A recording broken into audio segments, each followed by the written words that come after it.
Hello दोस्तों, आज हम बात करेंगे इंग्लिश लिटरेचर के बहुत ही famous critic, essayist, satirist Alexander Pope की। इनका जन्म 21 मई 1688 में हुआ और इनकी डेथ 30 मई 1744 में हुई थी। दोस्तों, अलेक्जेंडर पोप ऑगस्टन एज के एक रिप्रेजेंटेटिव पोइट हैं और ये अपने हेरोइक कपलेट के लिए बहुत ज़्यादा जाने जाते हैं। अलेक्जेंडर पोप वो पोएट है जिन्होंने बहुत बेहतरीन तरीके से सटायर किए हैं, जैसे कि द रेप ऑफ द लोक, द डनशियड, एन ऐसे ऑन क्रिटिसिज्म, और इसके अलावा इन्होंने होमर का ट्रांसलेशन भी बहुत अच्छे से किया है। अगर हम बात ऑक्सफोर्ड डिक्शनरी की करें तो ऑक्सफोर्ड डिक्शनरी में सबसे ज़्यादा कोटेशंस शेक्सपियर के दिए हैं और उसके बाद जो सेकंड मोस्ट कोटेड ऑथर हैं वो अलेक्जेंडर पोप हैं।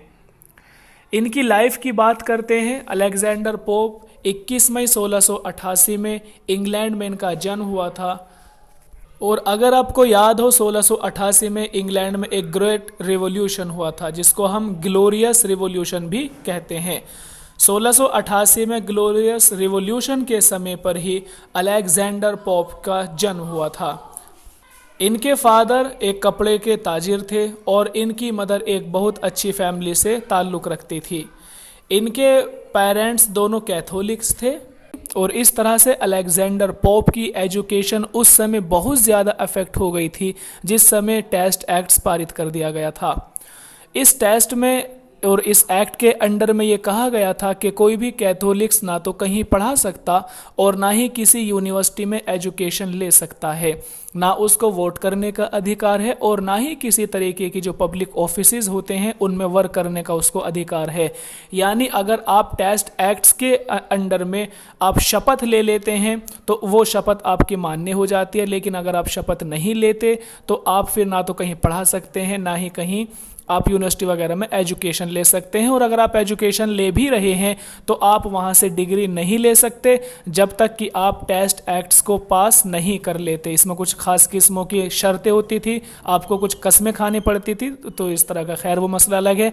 लेकिन टेस्ट एक्ट की वजह से बहुत सारे पॉइंट आप ऐसे पढ़ेंगे जो अफेक्ट हो गए थे। अगर आपने जॉन ड्राइडन के बारे में पढ़ा होगा तो जॉन ड्राइडन की जो लास्ट फेज है उनकी एज का, वो कैथोलिक्स बन गए थे लास्ट एज में और उनको बहुत ज़्यादा परेशानी उठानी पड़ी थी। यहाँ तक कि उनका जो पोइट लोरेट की जो उनकी पोस्ट थी वो भी उनसे छीन ली गई थी और अलेक्जेंडर पोप के ऊपर बहुत ज़्यादा परेशानियाँ उस समय आ गई जब उन्होंने कैथोलिक धर्म को मान लिया था। तो इसी तरह से आप देख सकते हैं कि सेम सिचुएशन अलेक्जेंडर पोप की है कि इन्होंने टेस्ट एक्ट के लिए कस्में नहीं खाई हैं, उन्होंने जो है उसको ग्रहण नहीं किया और इसीलिए इनको ना तो कहीं पढ़ाने का अधिकार था, ना ही किसी यूनिवर्सिटी एजुकेशन का अधिकार था, ना ही कहीं वोट कर सकते थे और दूसरे काम भी नहीं कर सकते थे। यहाँ तक कि अलेक्जेंडर पोप को घर में रहना पड़ा और घर में रहते हुए ही उनकी आंट ने उनको पढ़ाया था।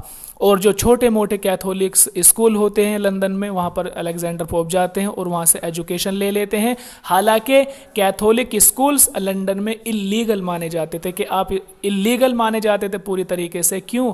क्योंकि कैथोलिक को ये अधिकार नहीं था कि कहीं स्कूल चलाएं, कहीं ऑफिस बनाएं, कुछ अधिकार नहीं था।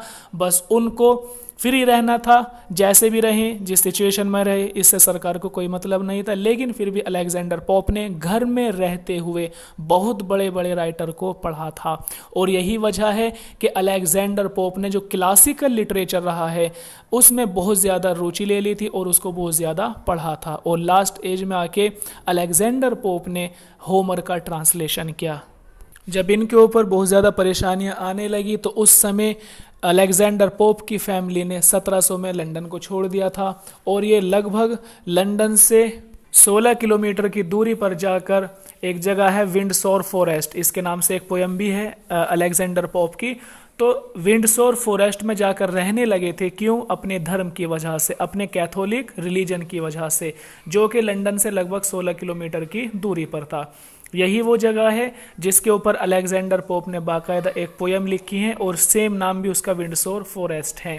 इसी जगह पर रहते हुए अलेक्जेंडर पोप ने बहुत ज़्यादा एजुकेशन ली और उस समय जो क्लासिकल राइटर्स, जो बहुत ज़्यादा क्लासिकल राइटर्स हैं जैसे कि होरेस, जुवेनल, होमर, वर्जिल और इस तरह से। इसके अलावा जो इंग्लिश राइटर्स हैं, क्लासिकल राइटर हैं, जैसे कि जेफरी चोसर, विलियम शेक्सपियर, ड्राइडन और इसके अलावा और जो फ्रेंच राइटर हो सकते थे, इनको बहुत ज़्यादा डीपली अलेक्जेंडर पोप ने पढ़ा। ठीक है, और यहीं से अलेक्जेंडर पोप ने एक नहीं बल्कि कई ज़बान सीखी, जैसे कि इंग्लिश के वर्क्स अलेक्जेंडर पोप ने पढ़े, फ्रेंच वर्क्स पढ़े, इटालियन वर्क्स पढ़े, लैटिन, ग्रीक पोइट्स, यानी बहुत कुछ पढ़ा।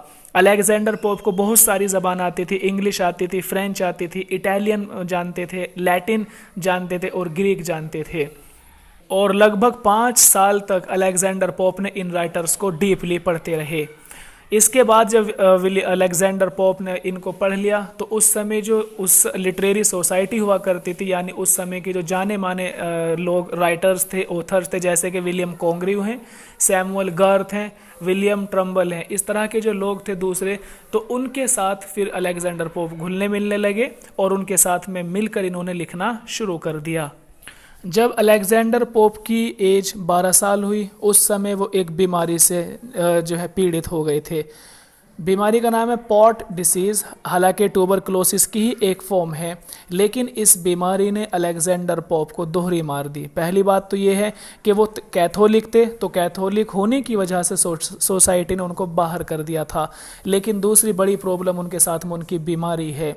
इस बीमारी की वजह से अलेक्जेंडर पोप काफ़ी ज़्यादा परेशान होते थे, यहाँ तक कि उनकी जो हाइट है वो भी 4 फीट 6 इंच रही थी, और इसके अलावा जो उनका जो हंच बैक है, यानी उनकी जो कमर है वो मुड़ गई थी, और इसके अलावा बहुत ज़्यादा पेन कई बार अलेक्जेंडर पोप को रहा करता था, और इस स्ट्रेस भी अलेक्जेंडर पोप लिया करते थे।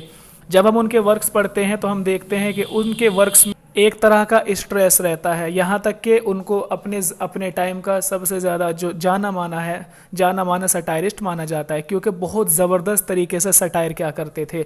और इस सटायर का मतलब ये भी माना जाता है क्योंकि अलेक्जेंडर पोप का जो माइंड है वो किसी भी चीज़ को लेकर एकदम से हावी हो जाता था, यानी आउट ऑफ कंट्रोल हो जाता था। अगर उनके ऊपर कोई 2-4 लाइन लिख देता था, 1-2 पेज लिखा करता था उनके खिलाफ, तो अलेक्जेंडर पोप पूरी किताब उसके खिलाफ लिख दिया करते थे। ठीक है, तो इस तरह से अलेक्जेंडर पोप कई बीमारियों से जूझ रहे थे, उनके हमेशा स्ट्रेस में रहते थे, कमर उनकी मुड़ी हुई थी, हाइट ज़्यादा नहीं थी, और उन्होंने अपनी पूरी लाइफ शादी नहीं की थी। उनकी जो हड्डियां हैं, कमर की हड्डियां जो और स्पाइनल प्रॉब्लम्स हैं वो उनमें बनी रही, हड्डियां मजबूत नहीं थी। शादी नहीं की, लेकिन इसका मतलब यह है कि ये नहीं है कि वो अकेले रहा करते थे, बल्कि उनकी कुछ फीमेल फ्रेंड्स थी, जैसे कि कुछ के नाम हम जानते हैं जो काफ़ी फेमस हैं। लेडी मैरी वॉर्टले मॉन्टेग, ये उनके साथ रही, हमेशा उनकी पूरी लाइफ उनके साथ रही, और दूसरी है मार्था ब्लाउंट। ठीक है, ये भी उनके साथ हमेशा रही। तो इस तरह से हम देखते हैं कि अलेक्जेंडर पोप सही नहीं थे, बल्कि पहले तो सोसाइटी ने उनको कैथोलिक होने की वजह से अपने से अलग कर दिया था, और दूसरी उनकी बीमारी थी जिसने हमेशा उनको परेशानी में रखा था। अलेक्जेंडर पोप ने अपनी अर्ली करियर में 1709 में एक वर्क पब्लिश कराया, पेस्ट्रल्स, काफ़ी जाना माना वर्क है। 1709 में इन्होंने पेस्ट्रल पब्लिश कराया, और उसके 2 साल के बाद जो बहुत ही फेमस उनका मास्टरपीस कहते हैं, एन एसे ऑन क्रिटिसिज्म, इसको 1711 में पब्लिश कराया था। ठीक है, बहुत ज़्यादा इसको शोहरत मिली, एन एसे ऑन क्रिटिसिज्म को। और आपको पता है कि अलेक्जेंडर पोप सोसाइटी से बिल्कुल बाहर कर दिए गए थे, तो इनको कोई मतलब नहीं था टोरी पार्टी की जो है हुकूमत है या फिर विक की हुकूमत है, कोई मतलब नहीं था। ये अपने आप को एक लिटरेरी डिक्टेटर के रूप में देखते थे। तो इसी तरह से अलेक्जेंडर पोप की जो दोस्ती रही है, उनकी जो फ्रेंडशिप रही है, दोनों पार्टी के राइटर से रही है। जैसे कि 1711 में अलेक्जेंडर पोप जो एक टोरी राइटर हैं, Jonathan Swift, Thomas Parnell, John Arbuthnot, इनसे उसकी फ्रेंडशिप बनी, और इसी के साथ जो Thomas Parnell, John Arbuthnot, Jonathan Swift, इन सब ने मिलकर के एक स्क्रिबलस क्लब की स्थापना की थी। और इसके अलावा अलेक्जेंडर पोप की फ्रेंडशिप विग राइटर्स के साथ भी थी, जैसे कि जोसेफ एडिसन, रिचर्ड स्टील, और इसके अलावा 1713 में अलेक्जेंडर पोप ने अपनी विंडसोर फॉरेस्ट पब्लिश कराई थी, जो कि काफ़ी सक्सेसफुल रही। तो इस तरह हम देखते हैं कि अलेक्जेंडर पोप किसी पार्टी से जुड़े हुए नहीं थे और दोनों पार्टी के लोग इनकी इज्जत किया करते थे, चाहे विग पार्टी हो चाहे टोरी पार्टी हो, दोनों के राइटर्स के साथ में इनकी अच्छी फ्रेंडशिप रही थी। यहाँ तक कि जोसेफ एडिसन का जो काटो था, उन्होंने एक प्ले लिखा था, आपको पता होगा जोसेफ एडिसन का काटो, तो अलेक्जेंडर पोप ने उसको लिखने में इनकी मदद की थी। इसके अलावा जो गार्जियन है, स्पेक्टेटर है जोसेफ एडिसन के, उसमें भी काफ़ी मदद की थी अलेक्जेंडर पोप ने। और यही वो टाइम था जब अलेक्जेंडर पोप ने इलियड का ट्रांसलेशन करना शुरू कर दिया था। अलेक्जेंडर पोप ने ऐसे ऑन क्रिटिसिज्म लगभग 15 मई 1711 में इसको पब्लिश कराया था फर्स्ट टाइम, लेकिन इसको लिखने में उनको लगभग 3 साल का टाइम लग गया था। इस ऐसे को उन्होंने पूरी तरीके से हेरोइक कपलेट में लिखा है और जिसमें ये बहस की गई है कि पोइट्री नेचुरल होनी चाहिए या फिर पोइट्री आर्टिफिशियल होनी चाहिए। दूसरा इम्पोर्टेंट वर्क अलेक्जेंडर पोप का the rape of the lock है, जिसको 1712 में फर्स्ट टाइम पब्लिश किया गया था और इसका लास्ट वर्जन 1714 में आया।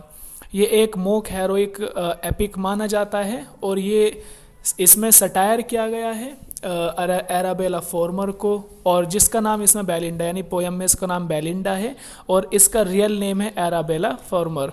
दूसरे हैं लॉर्ड पीटर, यानी एराबेला फॉर्मर और लॉर्ड पीटर को कोई झगड़ा हो गया था, वो खैर इसकी पूरी पोयम है, आप वहाँ से उसको देख सकते हैं। फिलहाल यहाँ पर इतना समझें कि रेप ऑफ द लॉक में एराबेला फॉर्मर और लॉर्ड पीटर का जो एक झगड़ा हो गया था, जो एक क्वेरल हो गया था, उसको इसमें दिखाया गया है। 1712 में फर्स्ट टाइम पब्लिश किया गया था और इसका जो रिवाइज्ड वर्जन है वो 1714 में आया था और इसको मोक एपिक भी बोलते हैं। अलेक्जेंडर पोप ने एक फिलोसफिकल पोयम भी लिखी है, जैसे कि an essay on man. An essay on man ये भी हेरोइक कपलेट में लिखी गई है और लगभग 1732 से 1734 के बीच में इसको पब्लिश किया गया था, लेकिन किसी तरीके से अलेक्जेंडर पोप इस वर्क को पूरा नहीं कर सके और उससे पहले ही इनकी डेथ हो गई थी। अलेक्जेंडर पोप ने काफ़ी ट्रांसलेशंस भी किए हैं क्योंकि उन्होंने क्लासिकल राइटर्स को, क्लासिकल ऑथर्स को बहुत ज़्यादा पढ़ा था। तो 1713 में अलेक्जेंडर पोप ने ये अनाउंसमेंट किया कि वो होमर के जो इलियड वर्क है उसका ट्रांसलेशन करेंगे। 1713 में इसका अनाउंसमेंट किया था और हर साल वो एक वॉल्यूम को लिखा करते थे और उसको पब्लिश करा करते थे। तो इस तरह से अलेक्जेंडर पोप को 6 साल लगे इलियड का ट्रांसलेशन करने के लिए, और इसके लिए इन्हें लगभग 210 गिनी मिले थे। इलियड का ट्रांसलेशन इन्होंने लगभग 1715-1720 इसके बीच में इसका ट्रांसलेशन इन्होंने किया था। डॉक्टर सैमुअल जॉनसन ने इसके लिए अलेक्जेंडर पोप की काफ़ी तारीफ की थी। इलियड के ट्रांसलेशन के बाद अलेक्जेंडर पोप ने ओडिसी के ट्रांसलेशन की तरफ भी गौर किया और उन्होंने ओडिसी के ट्रांसलेशन की एक प्लानिंग की। बर्नार्ड लिंटन ने अलेक्जेंडर पोप के 5 वॉल्यूम को ट्रांसलेशन किया, जो कि होमर की ओडिसी के वॉल्यूम थे 1725 से 1726 के बीच में। लेकिन ओडिसी का ट्रांसलेशन करने में अलेक्जेंडर पोप अकेले नहीं थे, बल्कि इनके साथ विलियम ब्रूम और एलिजा फेंटन भी हैं। विलियम ब्रूम ने इस वर्क के जो 8 बुक्स हैं उनको ट्रांसलेशन किया था, जैसे कि 2, 6, 8, 11, 12, 16, 18, 23, यानी इन बुक्स को ट्रांसलेट किया था। जबकि फेंटन ने 4 बुक को ट्रांसलेट किया था, जैसे कि 1, 4, 19 और 20। और इसके अलावा अलेक्जेंडर पोप ने जो बाकी की 12 बुक बची थी उनका ट्रांसलेशन किया है। इस ट्रांसलेशन को करने के बाद में अलेक्जेंडर पोप को जो पैसे मिलने थे वो तो मिल गए थे, लेकिन उनकी जो एक रेपुटेशन थी उसमें काफ़ी कमी आ गई थी, क्योंकि ये माना जाता है कि जितनी अच्छे से अलेक्जेंडर पोप ने होमर की इलियड का ट्रांसलेशन किया है, इतनी खूबसूरती के साथ में ओडिसी का ट्रांसलेशन नहीं हो पाया है। और बात यही है क्योंकि इसमें कोलैबोरेशन ज़्यादा हो गया था। इसके अलावा अलेक्जेंडर पोप ने शेक्सपियर के वर्क्स को भी एडिट किया है और पब्लिशर जैकब टॉनसन ने अलेक्जेंडर पोप को हायर किया और उन्होंने शेक्सपियर के न्यू एडिशन करने के लिए उनसे कहा। और पहला जो शेक्सपियर के एडिशन आया 1725 में आया। और इसी तरह से शेक्सपियर के वर्क का जो न्यू एडिशन यानी जो सेकंड एडिशन आया 1728 में आया। पहला अपीयर्ड हुआ था 1725 में और दूसरा एडिशन 1728 में आया था। इसमें कुछ नहीं करना था, शेक्सपियर के वर्क को ही एडिट करना था। अलेक्जेंडर पोप के कुछ खास वर्क्स हैं जैसे कि पेस्ट्रल्स 1709 में आया, एन एसे ऑन क्रिटिसिज्म 1711 में आया, मसिया 1712 में आया और इसी वर्क को डॉक्टर सैमुअल जॉनसन ने लैटिन लैंग्वेज में ट्रांसलेट कर दिया था। द रेप ऑफ लोक 1712 में फर्स्ट टाइम इसको पब्लिश किया गया था और 1714 में सेकेंड टाइम इसको पब्लिश किया गया।